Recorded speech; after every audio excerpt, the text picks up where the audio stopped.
Assalamualaikum warahmatullahi wabarakatuh. Perkenalkan, nama saya Muhammad Reza Bagus Kusuma dari kelas 12 IPS 3. Tugas ujian praktek sejarah kebudayaan Islam.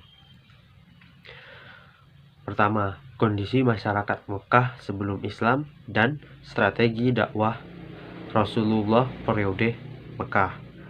Pertama, kondisi masyarakat Mekah sebelum Islam. 1.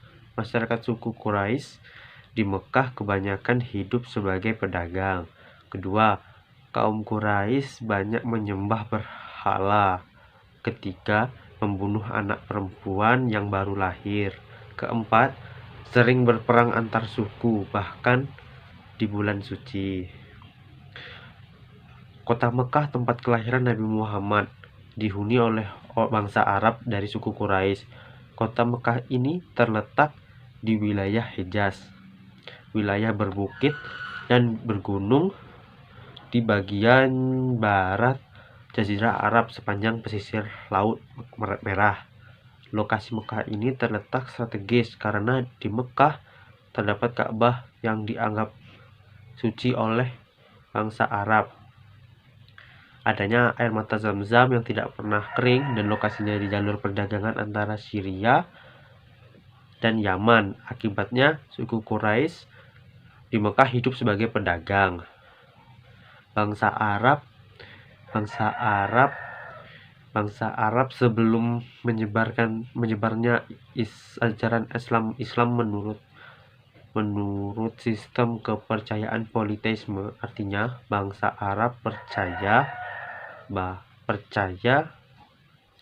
dan menyembah banyak dewa-dewa atau malaikat. Penyembahan ini dilandasi kepercayaan bahwa berhala ini dapat diminta bantuannya, dapat diminta pertolongan dan perlindungan.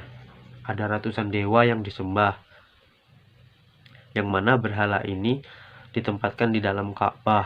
3 berhala utama pada masa jahiliyah adalah: pertama, Lata di kota Taif, 2, Al-Uzza di kota Nakla, ketiga, Manah di kota Qudayud. Bangsa Arab sebelum Islam memperlakukan kaum wanita dengan buruk. Pada masa ini anak perempuan yang lahir sering dibunuh karena dianggap sebagai musibah dan memberatkan keluarga. Selain itu, bangsa Arab dikenal sering berperang antar suku. Seringkali pada masa sebelum Islam, suku-suku Arab yang bermusuhan tetap melakukan peperangan ini di bulan Muharram yang suci. Dengan tindakan ini melanggar kesucian bulan Muharram. Strategi dakwah Rasulullah SAW periode Mekah. Islam adalah agama dakwah, artinya Islam merupakan agama yang menyuruh umatnya untuk senantiasa menyerukan kepada kebaikan dan mengajak kepada yang ma'ruf dan mencegah dari kemungkaran. Sebagai agama yang terakhir diturunkan oleh Allah Subhanahu wa Ta'ala, Islam pertama kali disampaikan oleh Rasulullah SAW kepada umatnya sejak tahun 611 Masehi. Setelah menerima wahyu pertama kali di Gua Hira, sejak itulah Nabi Muhammad SAW diangkat sebagai Nabi dan Rasul, sehingga kehadirannya diharapkan akan membawa perubahan pada kehidupan bangsa Arab dari zaman jahiliyah menuju ke arah kehidupan yang penuh dengan cahaya Islam. Pada sisi lain, kebudayaan bangsa Arab dari zaman jahiliyah menuju ke arah penuh cahaya dengan Islam. Pada sisi kebudayaan inilah masyarakat bangsa Arab memiliki keunikan dibandingkan bangsa lain, dengan karakteristik yang menunjukkan bahwa bangsa Arab bukanlah bangsa yang terbelakang, tetapi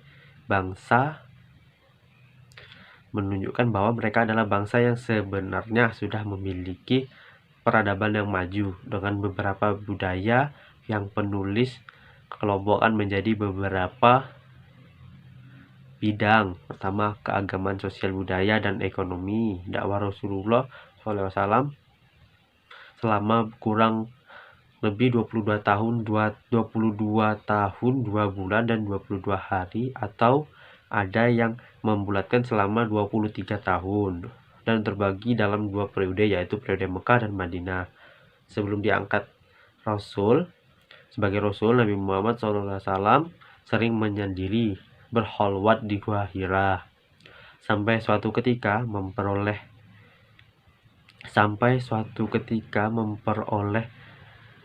wahyu pertama berupa surat Al-Alaq ayat 1-5. Ayat tersebut diyakini sebagai pembukaan dari risalah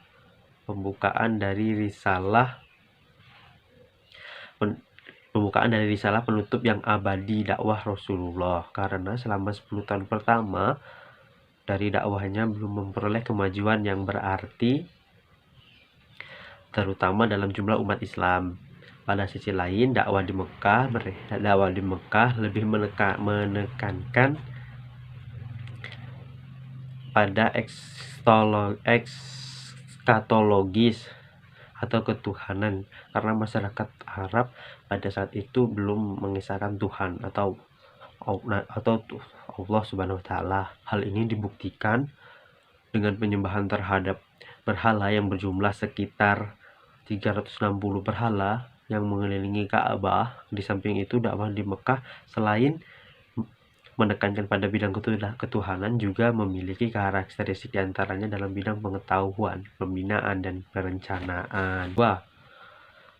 Perjalanan hijrah Rasulullah SAW dari Mekah ke Madinah dan strategi dakwah Rasulullah SAW periode Madinah. Pertama, perjalanan hijrah Rasulullah dari Mekah ke Madinah. Dakwah yang dilakukan Nabi Muhammad SAW kepada kaum Quraisy terus mendapat tantangan dan serangan hingga makar pembunuhan. Mereka semakin membenci ajakan Rasulullah untuk beriman kepada Allah Subhanahu wa Ta'ala.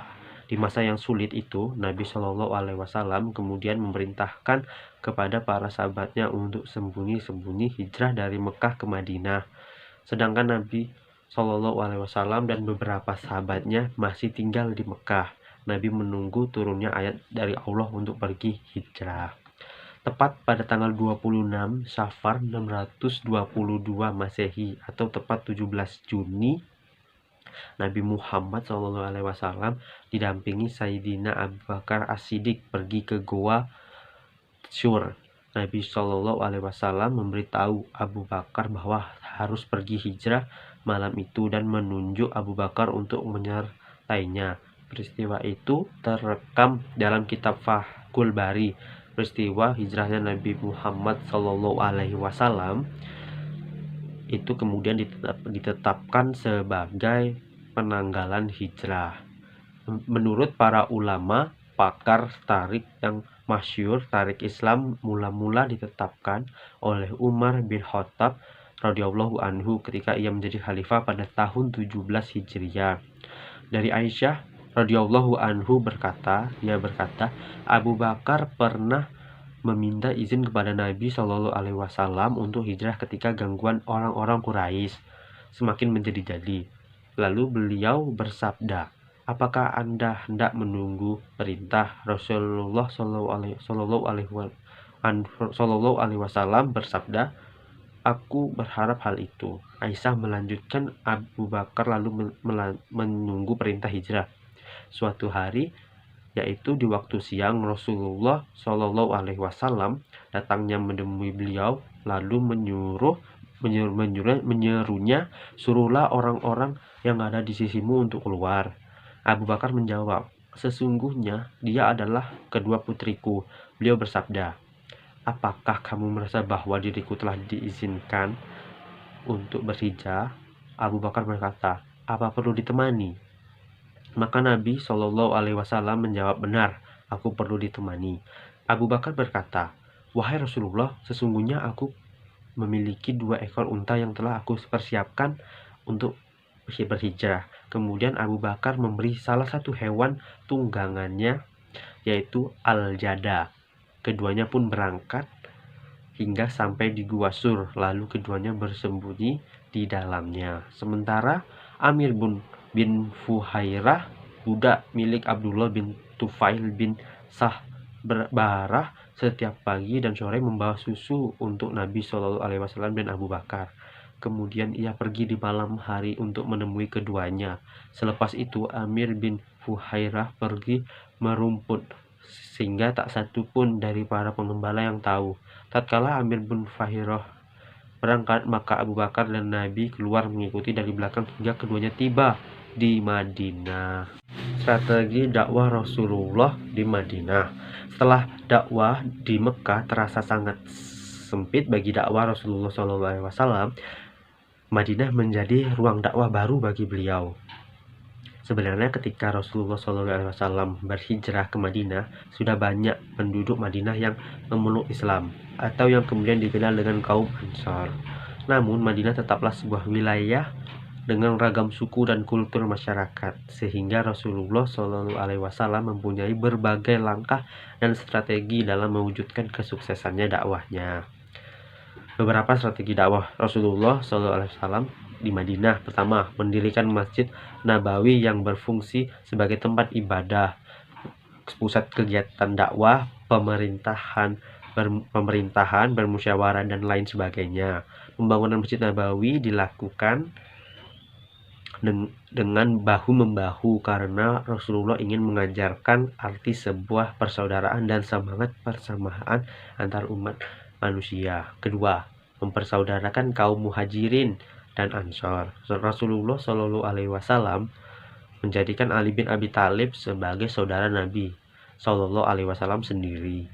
Lalu Abu Bakar disaudarakan dengan Horijah bin Ibnu Zuhair. Ja'far ibnu Abi Thalib disaudarakan dengan Mu'adz bin Jabal. Ketiga, menciptakan perdamaian antar suku, terutama bagi suku Aus dan Khazraj yang telah berlangsung lama dan belum ada penyelesaian karena pertikaian akan membuat dakwah sulit diterima. Keempat, mengadakan perjanjian dengan orang-orang Yahudi di Madinah dan berbagai elemen penting yang ada di Madinah atau Piagam Madinah yang ditulis pada tahun 623 Masehi atau tahun kedua Hijriah. Ketiga, isi Piagam Madinah dan peristiwa terjadinya Fathu Makkah. Beberapa poin penting yang ada di dalam Piagam Madinah adalah: pertama, kaum muslimin dan kaum Yahudi hidup secara damai, bebas memeluk dan menjalankan ajaran agama masing-masing. Apabila salah satu pihak diperangi musuh, maka mereka wajib membantu pihak yang diserang. Ketiga, kaum muslimin dan Yahudi wajib saling menolong dan melaksanakan kewajiban untuk kepentingan bersama. Keempat, Nabi Muhammad SAW adalah pemimpin untuk seluruh penduduk Madinah. Kelima, membangun peranata sosial dan pemerintahan.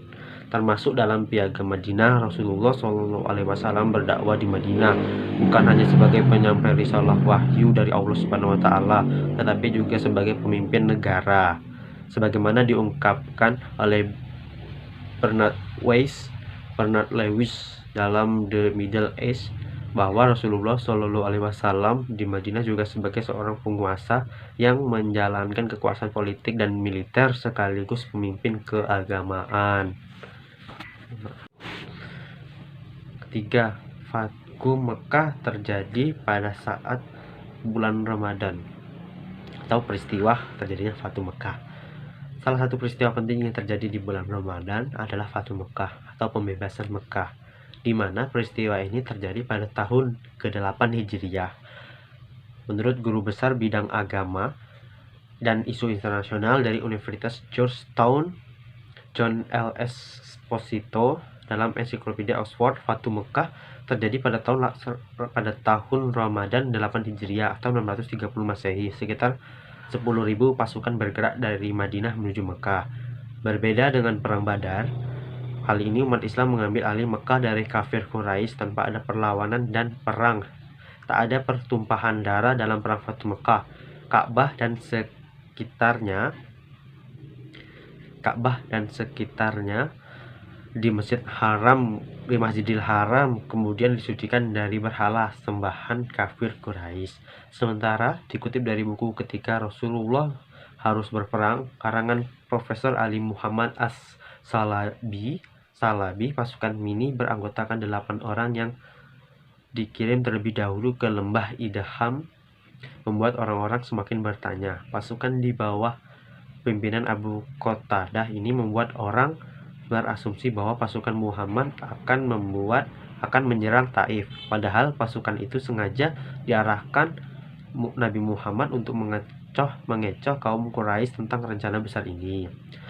Bekal iman kepada sang rasul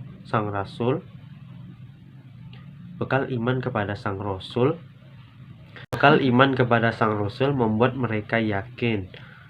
Mereka tetap saja mengayuhkan langkahnya tanpa banyak tanya. Meski demikian, rencana itu hampir saja bocor. Hatib bin Abu Balta'ah menulis surat untuk dikirimkan ke penduduk Mekah melalui tangan seorang perempuan.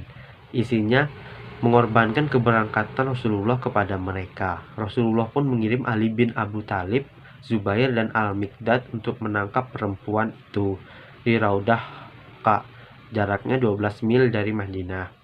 Utusan Rasulullah itu pun mengancam akan memeriksa perempuan itu di Raudah Qa.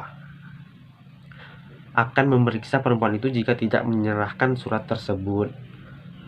Alhasil, dia tunduk kemudian mengeluarkan surat yang disimpan di pakaiannya untuk diserahkan kepada mereka. Pasukan pun terus berderap menjelang Makkah. 10.000 obor dinyalakan, tepatnya di Mar Az-Zahran, tempat pasukan muslimin beristirahat dan makan malam. Abu Sufyan, tokoh suci kaum Quraisy, pun berkata, "Aku belum pernah melihat api dan pasukan seperti malam ini." Badil bin Warqah yang ikut menyertai Abu Sufyan mencari kabar tentang kehadirannya kaum muslimin.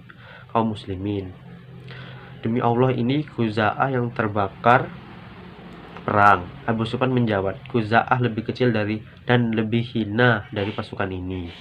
Abu Sufyan lantas menemui Rasulullah pada keesokan paginya. Dia pun menyatakan keislaman di hadapan Nabi dan pamannya, Abbas bin Abdul Muthalib. Sadar bahwa Abu Sufyan merupakan tokoh yang menyukai kebanggaan, Nabi lantas memberikan kehormatan kepada Abu Sufyan atas saran Abbas. Barang siapa masuk ke rumah Abu Sufyan, dia aman. Barang siapa menutup pintunya, dia aman. Dan barang siapa memasuki Masjidil Haram, dia aman. Pasukan itu tak tertahan dari 3 penjuru. Kaum muslimin berhasil menguasai Mekah tanpa terkecuali. Memang ada 3 perlombaan dari Ikrimah bin Abu Jahal yang berhasil menggalang sekutu di sebuah daerah bernama Hondamah. Namun kekuatan mereka tak bisa menandingi keperkasaan Khalid bin Walid yang memimpin pasukan penyisir di sekitar lembah. Mereka lari tunggang langgang Ikrimah yang berhasil lari ke Yaman, kemudian kembali untuk menyatakan keislamannya di hadapan Rasulullah. Rasulullah sampai di Mekah dengan sikap penuh tawadu, sampai dagunya hampir menyentuh dada. Dalam kemenangan itu, Nabi yang mulia menghancurkan berhala-berhala di dalam Ka'bah. Ketika itu dia membacakan firman Allah dalam Quran surat Al-Isra ayat 81. Kebenaran telah datang dan yang batil telah lenyap. Sungguh yang batil itu pasti lenyap. Nabi pun membacakan ayat lain yang tertera dalam Al-Quran surat Saba ayat 49. Kebenaran itu telah datang dan yang batil itu tidak akan memulai dan tidak pula mengulangi. Lepas itu Nabi menyuruh Bilal bin Rabah, seorang bekas budak yang pernah dihinakan kaum Quraisy karena keislamannya, untuk mengumandangkan azan. Semua tertunduk khusyuk mendengarkan penuh makna pengampunan umum diberikan kepada penduduk Mekah. Amnesti dikeluarkan dengan melepas kenangan betapa hebat sisaan yang diterima Rasulullah dan para sahabat pada awal masa kerasulan. Kenangan pahit saat Nabi yang mulia dikejar-kejar kaum Quraisy hingga harus bersembunyi di gua, intimidasi kepada para sahabat hingga menyebabkan mereka tewas, hingga blokade ekonomi yang dilakukan kepada kaum muslimin. Semua peristiwa itu seakan dilupakan Nabi Muhammad dan para pengikutnya seketika Fatu Mekah tiba.